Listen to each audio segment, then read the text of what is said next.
मेरी जेब कट गई। किसने काटी? अच्छा, ये वो कैंची। ये वो कुछ नहीं, ये जेब मेरी काटी है इसने। भाई आप लोग को गलत फहमी हुई है, मैंने ये जेब नहीं काटी। गलत फहमी? ये कैंची इसकी जेब से बरामद हुई है। मौलवी साहब कुछ तो खुदा का खौफ करें, मस्जिद में खड़े होकर झूठ बोल रहे हैं आप। मौलवी साहब मान जाओ, ये काम आपने खुद किया है। भाई मनवाने वाली क्या बात है, 100% इन्हीं का काम है। मौलवी साहब आपको शर्म आनी चाहिए, जो आपका मकाम और मर्तबा है आपको ये काम सूट नहीं करते।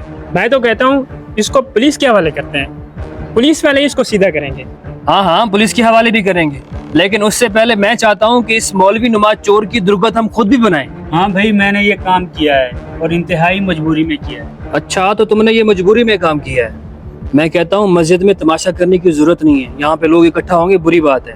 इसको डेरे पे ले चलते हैं, बाकी बात उससे वहां पे करते हैं।